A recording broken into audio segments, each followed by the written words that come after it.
ओम नमः चंडिकाय। आप सभी के अंतर में बैठे परमात्मा को मनमोहन चित्रांश का नमस्कार।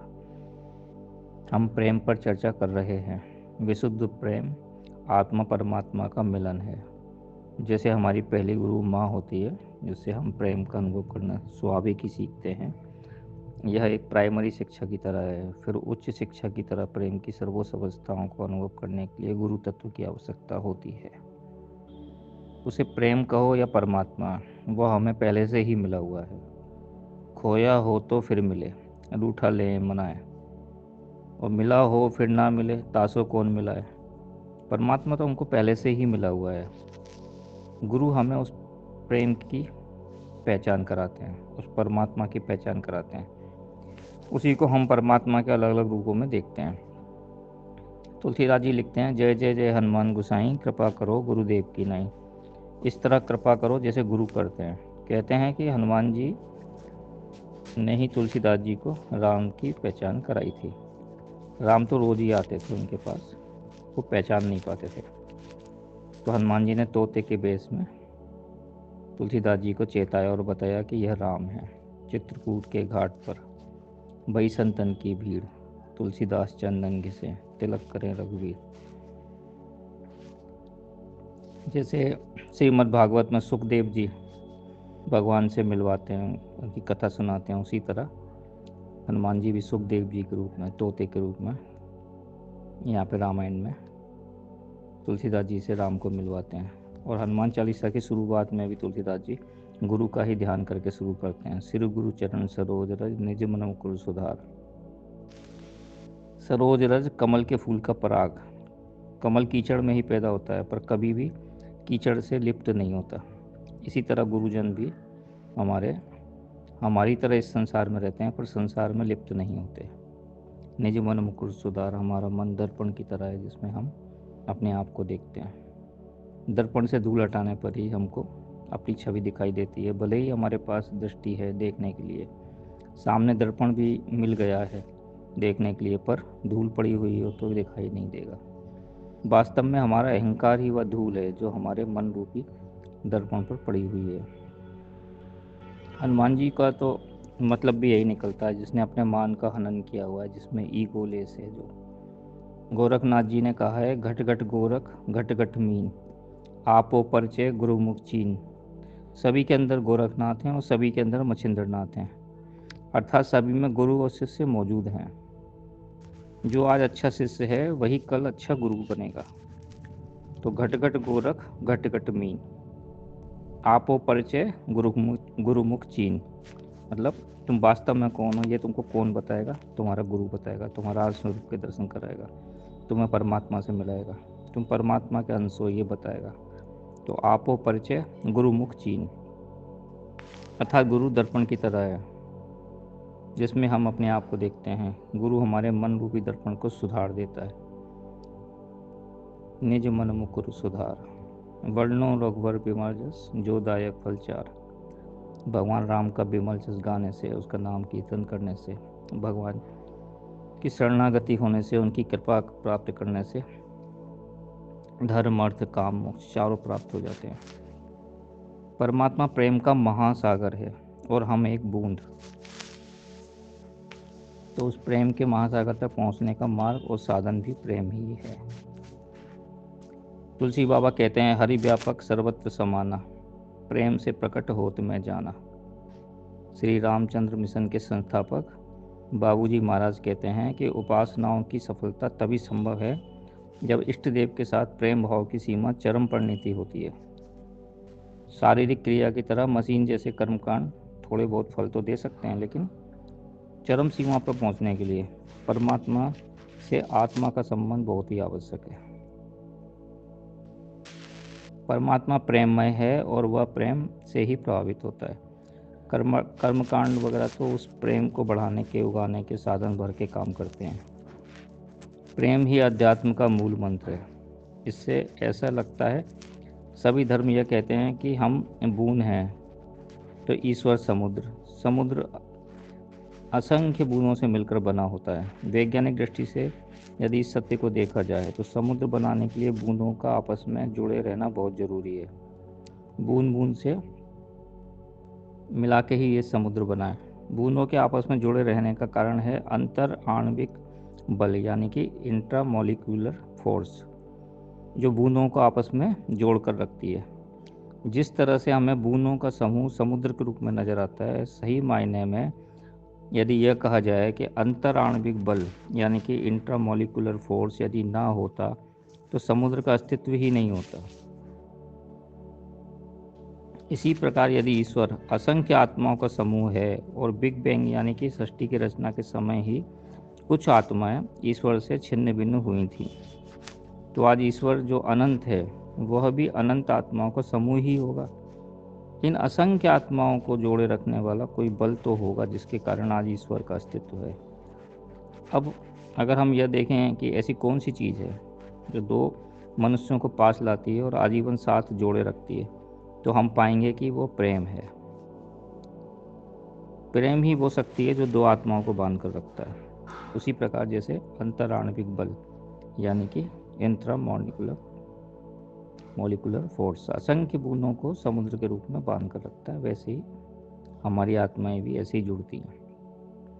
ईश्वर यदि असंख्य आत्माओं का समूह है तो इन असंख्य आत्माओं को जोड़कर रखने वाली शक्ति प्रेम ही हो सकती है, और यही वो शक्ति है जो आत्माओं के समूह को बांध कर रख सकती है और हमें उस शक्ति से जोड़ती है जो परम शक्ति है, और हम उसको क्या कहते हैं, ईश्वर। यानी कि प्रेम के बगैर ईश्वर का अस्तित्व बना ही नहीं रह सकता।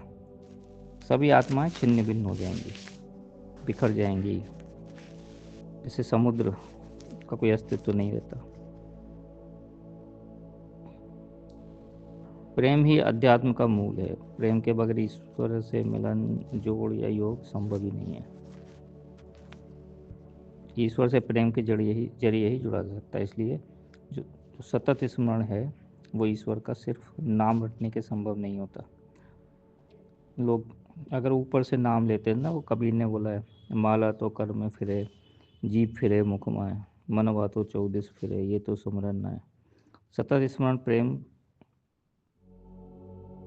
पैदा करने से ही संभव होता है।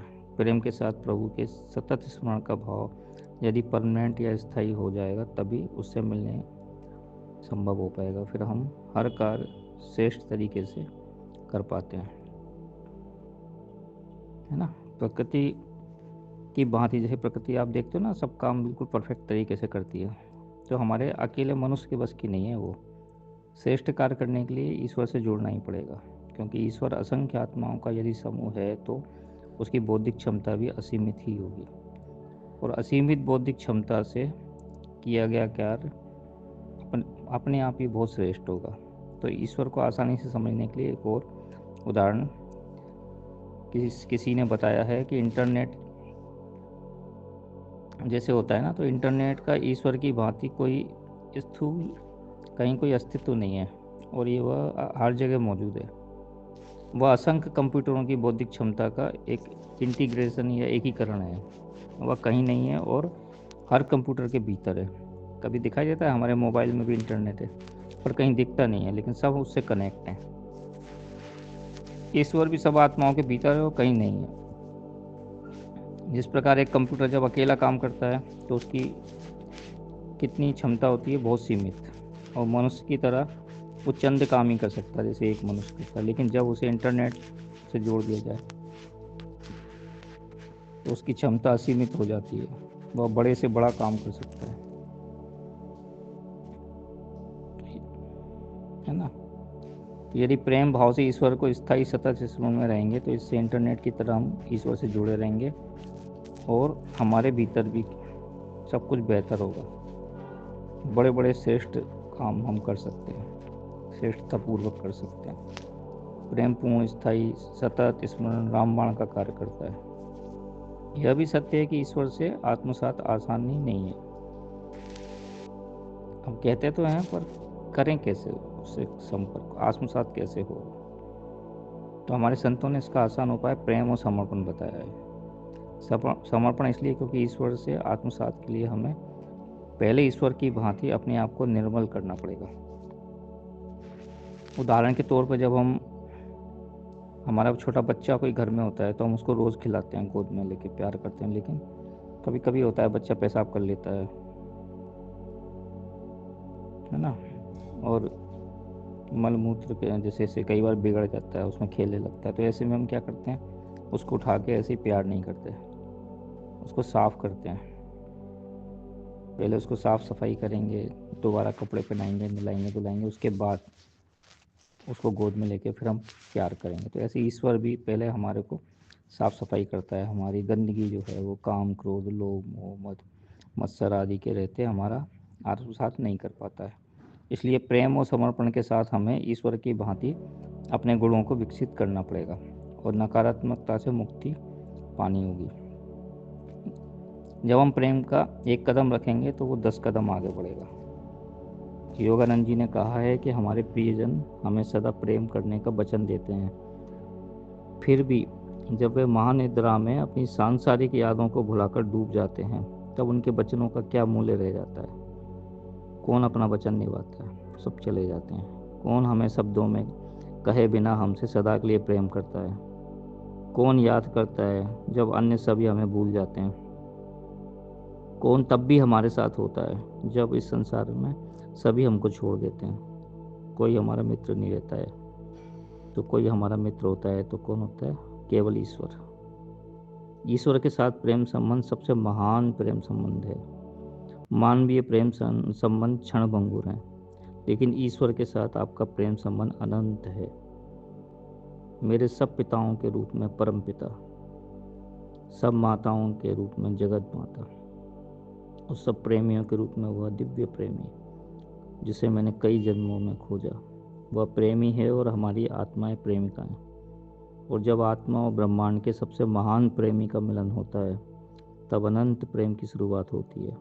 और वह प्रेम जो आप असंख्य जन्मों से मानवीय प्रेम में खोज रहे थे, अब अंततः तुम्हारा हो जाता है। तुम्हें कभी भी किसी अन्य वस्तु की आवश्यकता महसूस नहीं होती।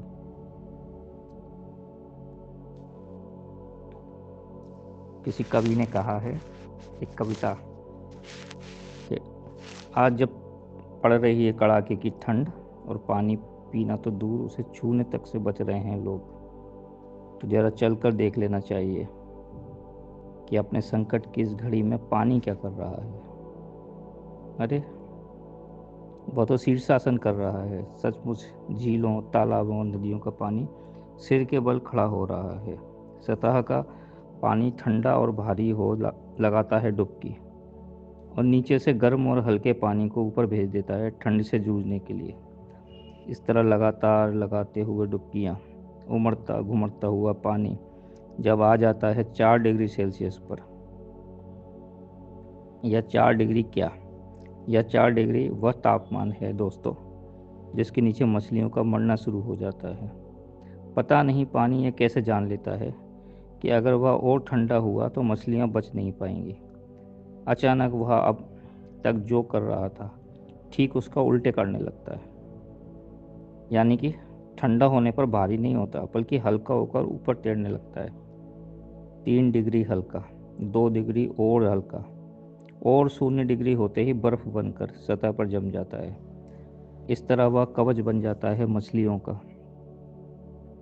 अब पड़ती रहे ठंड, नीचे गर्म पानी में मछलियां जीवन का उत्सव मनाती रहती हैं। इस वक्त शीत कटिबंधों में तमाम झीलों और समुद्रों का पानी जमकर मछलियों का कवच बन चुका है। पानी के प्राण मछलियों में बसते हैं। आदमी के प्राण कहाँ बसते हैं दोस्तों। इस समय वसुदेव कुटुंबकम, सर्वे भवन्तु सुखिनः सर्वे सन्तु निरामया, इस तरह सा प्रेम से सबको एक समझने वाले, प्रेम का अनुकरण करने वाले, पूरी दुनिया को ज्ञान और प्रेम का संदेश देने वाले सनातनियों की क्या दुर्दशा हो रही है। इससे पहले कि ठंड होते ही चले जाएं, हम सब ठंडे होते जाएं, तो हम सब चलकर देख लें कि इस वक्त जब पड़ रही है कड़ाके की ठंड, तब मछलियों के संकट की इस घड़ी में पानी क्या कर रहा है। चर्चा जारी रहेगी। आप सभी के अंतर में बैठे परमात्मा को नमस्कार। ओम।